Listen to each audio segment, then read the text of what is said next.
Hello mga ka-Maybe fans! Welcome back to my YouTube channel. Muling naibalik ang matinding atensyon sa tambalang matagal nang itinanggi ng buong bayan. Ang Team Maybe na binubuo ni na Bimbi Aquino at ng pambansang paboritong child star na si Riza May Dizon. Ang tambalang nagsimula lamang sa mga inosenteng biruan noong kanilang mga kamusmusan sa mga programang pantelebisyon at mga pelikula ay muling nagliyab. Sa bawat bihirang pagkakataon na nagkakasama ang dalawa sa mga public appearances at social media clips, hindi maitago ng mga manonood ang pambihirang chemistry na patuloy na umiiral sa pagitan nila. Hindi napigilan ng mga netizens na magsagawa ng masusing pagsusuri sa bawat kilos, titig at galaw ng katawan ng dalawa. Ayon sa mga masugid na taga-subaybay, ang bawat ngiti at sulyap ni Bimbi kay Riza ay nagpapakita ng isang malalim na paghanga na mahirap itago sa harap ng kamera. Isa sa mga pinag-uusapang aspeto ng kanilang tambalan ay ang tinatawag ng mga fans na soap stare o ang paraan ng pagtitib ng binata tuwing nagsasalita ang dalaga.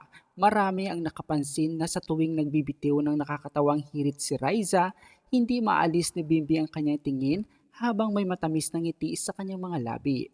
Dagdag pa rito, ang kanilang kapansin-pansing tangkad, ang matangkad at matipunong tindig ni Bimbi na may sukat na lagpas 6 na talampakan, katapat ang maliit at kaakit-akit sa pangangatawan ni Riza, ay lumikha ng isang klasikong imahe na madalas makita sa mga sikat na Korean drama.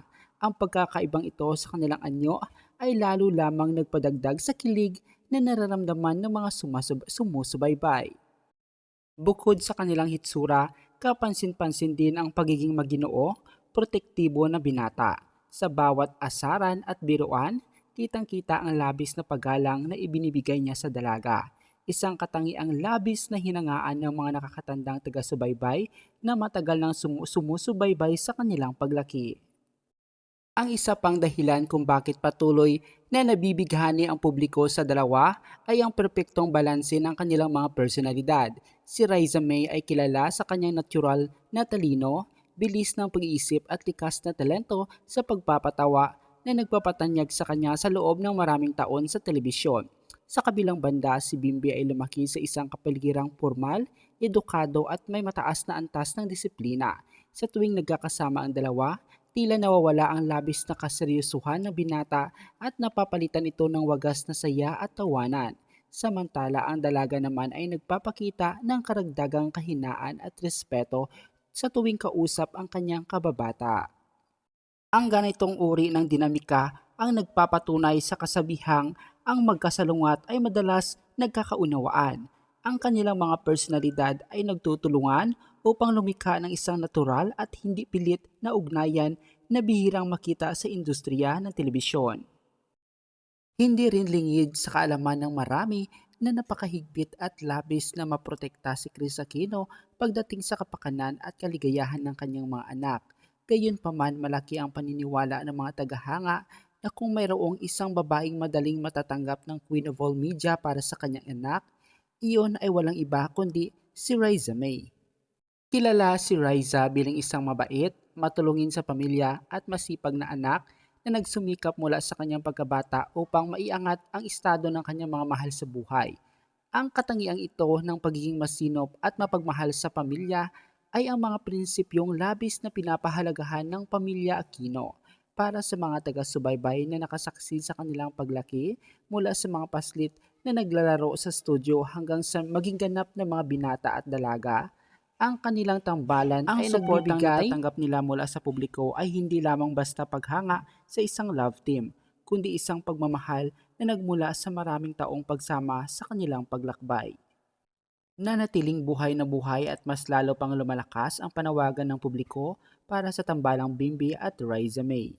Hindi may kakaila na ang kanilang matibay na pundasyon ng 13 taong samahan ay may malaking potensyal na umusbong tungo sa isang mas malalim na pag-iibigan sa tamang panahon. Sa bawat simpleng sulyap, maginoong pag-aalalay at tapat na paggalang na ipinamalas ni Bimbi, patuloy na umaasa ang sambayanan na balang araw, ang pagkakaibigang itinanim sa kamusmusan ay mamumulaklak at magiging isang tunay na kwento ng pag-ibig na nagpapakilig sa buong bansa. Sa magulong mundo ng showbiz, ang kanilang dalisay at tapat na koneksyon ang nananatiling isa sa mga pinakamagandang kwento na patuloy na aabangan ng bawat Pilipino.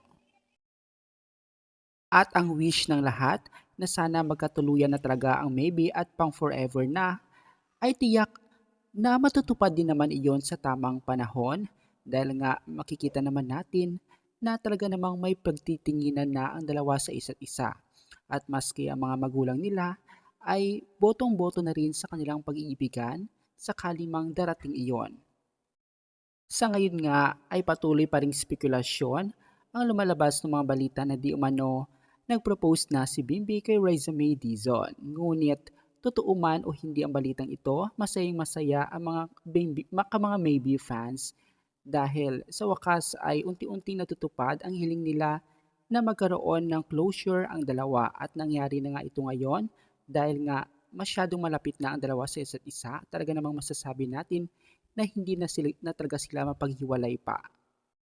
Dahil kitang-kita naman natin na kung gaano ka maalaga at kung paano itrato ni Bimbi si Liza May Dizon na higit pa sa magjowa ang turingan nila sa isa't isa. Huwag tayong magmadali at huwag nating madaliin ang relasyon nila sa isa't isa dahil sila mismo ang nakakaalam sa kanilang mga sarili na kung mahal na mahal na nga talaga nila ang isa't isa at kitang-kita naman natin yon sa galawan ng dalawa. Sa ngayon nga ay patuloy nating suportahan at subaybayan ang pagmamahalan na ito ng dalawa. At sana nga iwasan na nga natin na magkaroon ng mga bashers dahil hindi deserve ng dalawang ito na i-bash sila. Hayaan na lang natin silang dalawa na magplano para sa isa't isa at kung mahal na mahal talaga nila ang isa't isa ay ang tadhana na mismo ang gagawa ng paraan para sila ay magkatuluyan sa huli. Kasi sa mga napapansin natin ngayon, maraming mga bashers ang mga nagsisilabasan.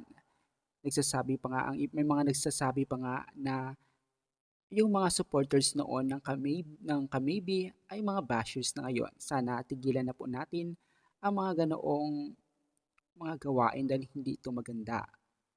Sabi nga ni Bimbe sa kanyang latest interview na tigilan na daw sa pangbabatikos kay Raisa May dahil nakakahiya na raw hindi daw deserve ni Raisa na mabash siya. Kaya naman masasabi mo talaga na kung gaano ka-caring at concerned si Bimbi kay Raisa May Dizon. Kahit na malayo sila ngayon sa isa't isa ay ramdam mo talaga na may pagmamalasakit sila sa isa't isa at lagi nilang iniisip ang isa't isa. Hanggang dito na lang muna mga ka-Maybe fans at aabangan ang mga susunod na mga updates sa Maybe. Maraming salamat sa inyong panonood.